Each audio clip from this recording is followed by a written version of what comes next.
Hello बच्चों, most welcome. आज हमारा है सेकंड चैप्टर। आज हम पढ़ेंगे निराला जी को।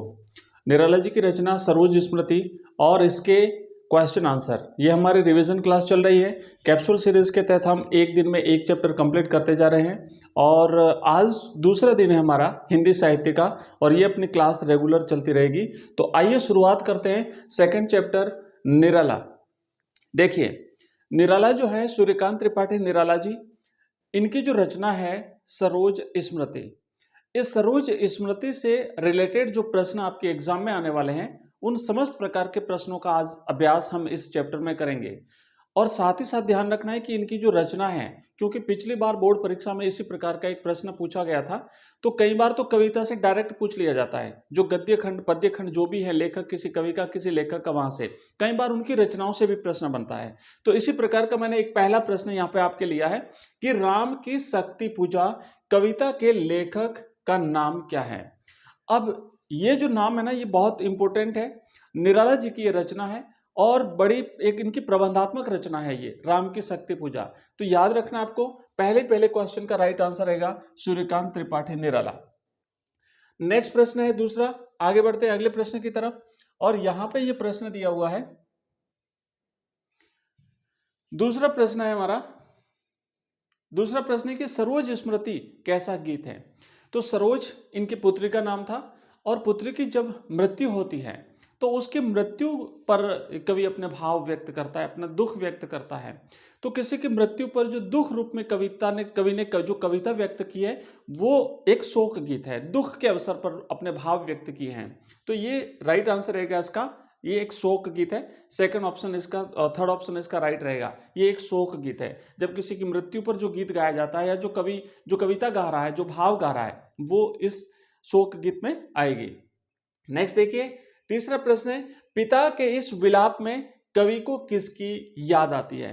अब कवि अपनी पुत्री की मृत्यु के अवसर पर उसके विवाह के अवसर को याद करता है कि जब उसका विवाह हुआ था तो उस समय चूंकि कवि की पत्नी जीवित नहीं थी तो कवि को अपनी पत्नी की याद आ रही थी बार बार कि काश वो होती, जिंदा होती, है ना, तो उसका विवाह अलग प्रकार से होता, बहुत सारी चीजें अलग तरीके से होती और ये सारी चीजें नहीं थी, इसीलिए कवि इसके विवाह को आमूल नवल भी कहता है। ये भी प्रश्न आगे आएगा और कई बार आपके परीक्षा में आने की पूरी संभावना है, ध्यान रखना। तो अभी फिलहाल हम इस बात पर यहाँ पे ध्यान देंगे कि पिता के इस विलाप में कवि को किसकी याद आती है। तो कवि को शकुंतला की भी याद आती है और साथ ही साथ अपनी स्वर्गीय पत्नी की भी याद आती है। तो राइट आंसर इसका रहेगा ऑप्शन ग। तीन ऑप्शन इसका आपको याद करना है, क्योंकि शकुंतला को कवि इसलिए याद करता है कि जिस हालात में, जिस परिस्थितियों में शकुंतला का विवाह हुआ था, कुछ प्रकार की ऐसी ही परिस्थितियां सरोज के विवाह के अवसर पर थी, तो इसलिए कवि यहाँ पे तुलना करता है।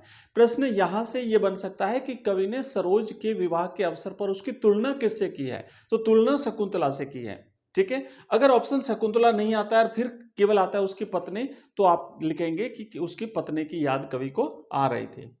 अगला क्वेश्चन देखो, नेक्स्ट है अपनी बेटी के विवाह, अपनी बेटी के रूप रंग में कवि को किसका रूप रंग दिखाई देता है। तो कवि कहता है ना कि मेरे बसंत की प्रथम गीति। कवि याद करता है कि जब कवि ने पहली बार जब कविताएं लिखी थी तो उस कविता में जो कल्पना करी थी कवि ने, उस कल्पना को यहाँ पे कवि साकार रूप में देखता है और फिर अपनी पत्नी की याद उसे आती है। वो उस कहता है कि जो चीज अभी यहाँ जो कवि जो भाव जो रंग रूप देख रहा है वैसा का वैसा रंग रूप उसकी पत्नी का था। तो राइट आंसर रहेगा यहाँ पे ऑप्शन ब, उसकी पत्नी जो है उसको याद आ रही थी। नेक्स्ट, रंग रूप उसका दिखाई दे रहा था। कवि निराला अपनी पुत्री सरोज को श्रद्धांजलि के रूप में क्या समर्पित करते हैं। जब उसकी मृत्यु हो जाती है तो उसको श्रद्धांजलि देने के लिए कवि क्या अर्पण करना चाहते हैं, कवि क्या भाव व्यक्त करते हैं, क्या अर्पण करने की अपनी इच्छा व्यक्त करते हैं। तो सही आंसर है बच्चों, अपने पुण्य कर्मों का फल। कवि कह रहा है अगर मैंने जीवन में कोई पुण्य कर्म किए हैं तो वो समस्त पुण्य कर्मों को मैं तुम्हें अर्पित करता हूं। तो राइट आंसर बच्चों रहेगा इसका ऑप्शन क। नेक्स्ट प्रश्न देखो कि पत्नी की प्रेरणा से निराला की रुचि किस क्षेत्र में पैदा हुई थी। इनकी पत्नी की प्रेरणा से ही कवि की रुचि, निराला जी की रुचि साहित्य और संगीत में पैदा हुई थी, क्योंकि उससे पहले इनकी पत्नी बड़ी विदुषी महिला थी, तो उनसे प्रेरित होकर के भी कवि का झुकाव भी साहित्य और संगीत के क्षेत्र में हुआ था। तो राइट आंसर रहेगा इनका ऑप्शन स जो है वो राइट आंसर रहेगा। 1916 में कवि की एक रचना प्रकाशित हुई थी, जोई की कले, उससे इन्हें बहुत प्रसिद्धि प्राप्त हुई थी, उसमें इनकी पत्नी का पूरा योगदान था। नेक्स्ट प्रश्न है हमारा 7वां, निराला की सरोज स्मृति कवितांश किस भाव पर केंद्रित हैं? अब सभी को पता है कि ये उस पूरी कविता में अपनी पुत्री की ही बात करते हैं, अपनी पुत्री के विवाह के अवसर को याद करके अपने भाव व्यक्त करते हैं। तो पुत्री के भाव पर केंद्रित थी, राइट आंसर रहेगा इसका ऑप्शन का। नेक्स्ट प्रश्न देखो, अगला लिखा हुआ है कि सरोज स्मृति कविता में कवि ने किसका बिंब विधान दिया? बिंब विधान का मतलब होता है बच्चों क्या झलक दिखाई देती है, क्या चित्र हमारे सामने उपस्थित होता है। तो सरोज स्मृति कविता में यहाँ पे उसकी पुत्री और साथ ही साथ उसकी पत्नी की भी कई जगह कवि अपनी पत्नी का भी उल्लेख करता है कि कली तो वहाँ खिली जहाँ वहाँ खिली पली बड़ी जहाँ वो लता जो है वो खिली थी।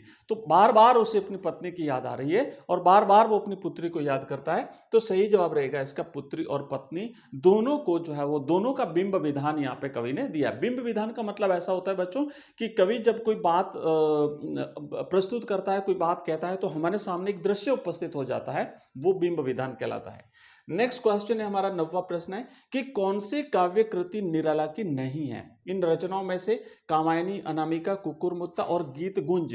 तो बच्चों कामायनी जो है ये कवि निराला जी की रचना नहीं है, कामायनी जयशंकर प्रसाद जी की रचना है और जयशंकर प्रसाद की बहुत प्रसिद्ध रचना कामायनी है। नेक्स्ट प्रश्न हम आगे बढ़ेंगे, अगला क्वेश्चन है हमारा 10वां कि देखा विवाह आमूल नवल पंक्ति में किसने किसका विवाह देखा था? तो कवि निराला ने, सूर्यकांत त्रिपाठी निराला ने अपनी पुत्री का विवाह देखा था, सरोज का विवाह देखा था। तो राइट आंसर रहेगा कवि ने पुत्री का विवाह देखा था, ऑप्शन ब इसका सही जवाब है। नेक्स्ट प्रश्न है हमारा, अगला क्वेश्चन है कि सरोज स्मृति कविता में शकुंतला के समान किसको माना है? तो शकुंतला के समान अपनी पुत्री को माना है, क्योंकि जब शकुंतला का विवाह हुआ था उस समय उसकी मां भी उपस्थित नहीं थी, वो कण्व ऋषि के आश्रम में रही थी, कण्व ऋषि की पोषित पुत्री थी। और हालांकि कण्व ऋषि बैरागी थे, लेकिन निराला जो है वो गृहस्थ थे, बट जो सरोज की जो हालत थी, जो परिस्थितियां थी, वैसी परिस्थितियां शकुंतला की भी रही थी। तो सही जवाब यहाँ पे रहेगा अपनी पुत्री की तुलना जो है वो उसको पुत्री के समान माना है। नेक्स्ट प्रश्न है कि विवाह के समय पुत्री को देखकर कवि किसकी स्मृति में खो जाते हैं? तो जब उसका विवाह हुआ था, जब सरोज का विवाह हुआ था, उस समय उस अपनी पुत्री के रंग रूप को देख करके, पुत्री को देख करके बार बार कवि अपनी पत्नी की स्मृति में खो जाते हैं। तो राइट आंसर रहेगा पत्नी की स्मृति, ऑप्शन अ। अगला प्रश्न देखो, नेक्स्ट है कि विवाह आमूल नवल पंक्ति में विवाह को पूर्ण रूप से नया क्यों माना है? कवि यहाँ पे अपनी पुत्री के विवाह को एक आमूल नवल मानता है। आमूल का मतलब पूरी तरह से, नवल मैंने नया। तो नया क्यों था? क्योंकि बहुत सारी चीजें इसमें नहीं हुई थी। इसमें विवाह में आत्मीय जन नहीं आए थे, मतलब कि सगे संबंधी नहीं आए थे, किसी को आमंत्रण भी नहीं दिया था, और विवाह में गीत भी नहीं गाए गए थे। ये सारी चीजें तो विवाह में होती है, जबकि ऐसा नहीं हुआ था। तो ये विवाह पूरी तरह से नया था। नया मतलब हट करके था, कहने का मतलब जैसा होता है वैसा ना हो करके अलग तरीके से हुआ था। तो इसीलिए इसे कवि ने आमूल नवल कहा है। साथ ही साथ कवि ने अपने दुख के भाव भी व्यक्त किए हैं इस माध्यम से कह करके कवि ने। नेक्स्ट प्रश्न देखो कि विवाह आमूल नवल हो गया।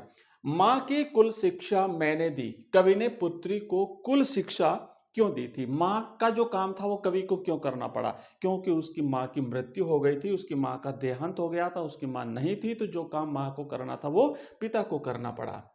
नेक्स्ट प्रश्न देखिए, 15वां प्रश्न है कि मामा मामी का रहा प्यार, मामा मामी के प्यार की तुलना किससे की है? कवि यहाँ पर उसके, क्योंकि सरोज जो है वो वहीं पे ननियाल में ही पली बड़ी थी, वहीं बड़ी हुई थी, वहीं उसका पालन पोषण हुआ था, सब कुछ उसका ध्यान उसके ननियाल वालों ने रखा था। तो कवि यहाँ पर तुलना करता है कि तुम्हारा ध्यान तुम्हारे मामा मामी ने ऐसा ही रखा जैसे कि बादल है ना, जलद का मतलब होता है बादल, जलद धरा, जिस तरीके से बादल धरती को बारिश करके प्रसन्न कर देते हैं, बारिश करके उसे अच्छी तरह से उसे जल पिला करके और उसका पालन पोषण करते हैं, उसका ध्यान रखते हैं, वैसा ध्यान तुम्हारे मामा मामी ने रखा था। तो राइट आंसर रहेगा ऑप्शन स। नेक्स्ट प्रश्न है कि मुझ भाग्यहीन की तू संबल, पंक्ति में संबल किसे कहा है? संबल का मतलब होता है सहारा।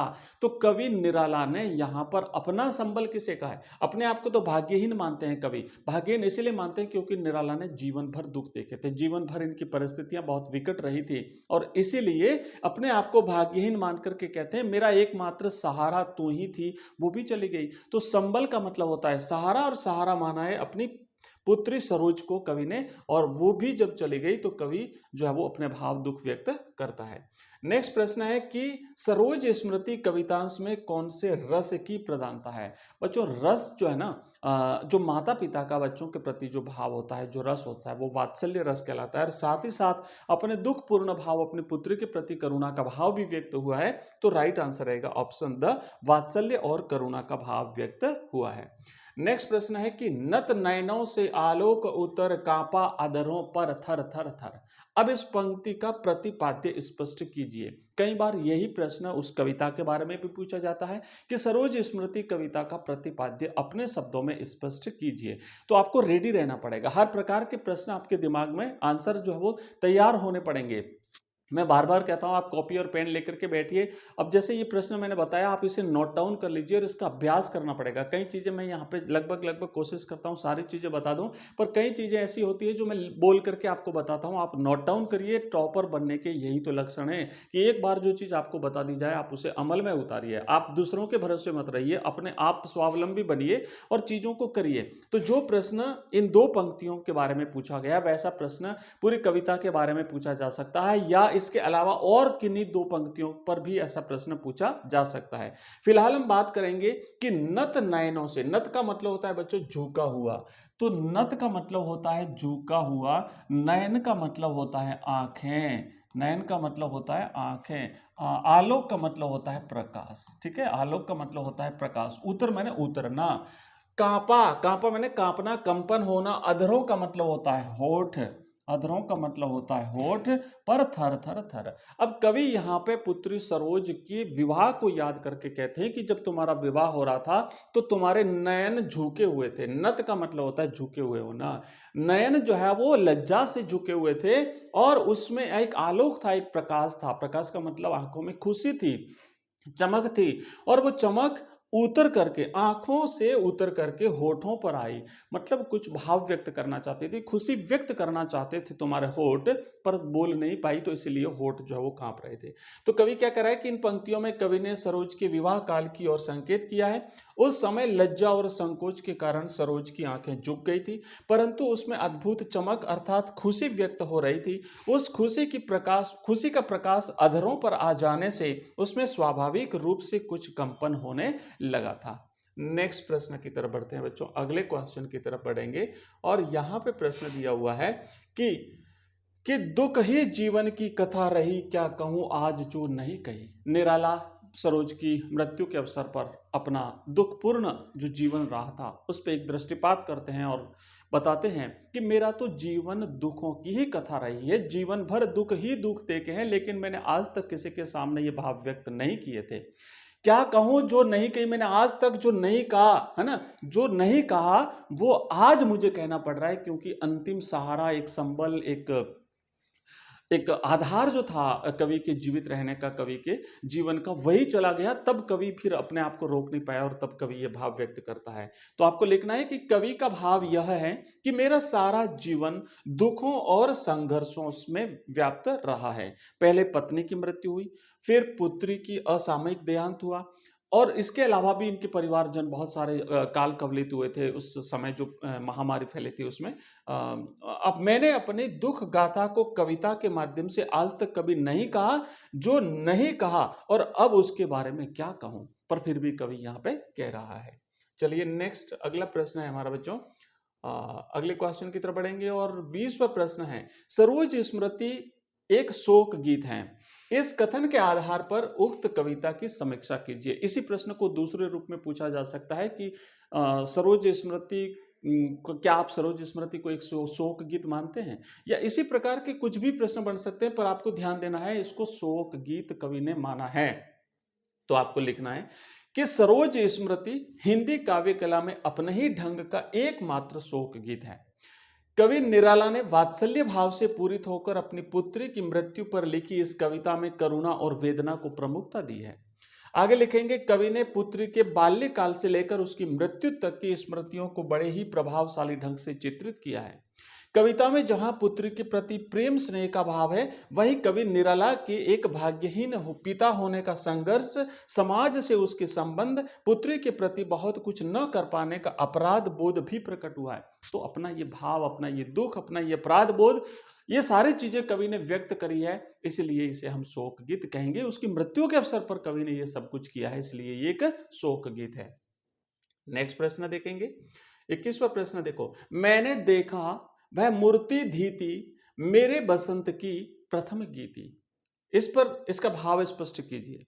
तो देखो, निराला जी कहते हैं कि मैंने सरोज के दुल्हन रूप में शीलता और धैर्य की उस मूर्ति को देखा जिसे मैंने अपने जीवन के प्रथम बसंत में मधुर संगीत के रूप में अनुभव किया था। जब कवि युवावस्था में था, कवि ने कविता लिखी थी, उसमें जो एक कल्पना करी थी कवि ने, एक जो कविता लिखी उसमें, क्योंकि कविता कल्पना के आधार पर जब कवि इतनी सुंदर रचना लिखता है ना, तो इसी प्रकार के कुछ भाव कवि ने व्यक्त किए थे। वो भाव अब विवाह के अवसर पर कवि स्वयं अपनी आंखों से अपनी पुत्री के रूप में देख रहा है।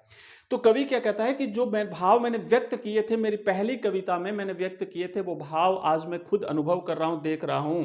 सरोज को दुल्हन के रूप में देखकर कवि को अपनी दिवंगत पत्नी और उसके साथ यौवन में गाए गए गीतों की स्मृति भी हुई है।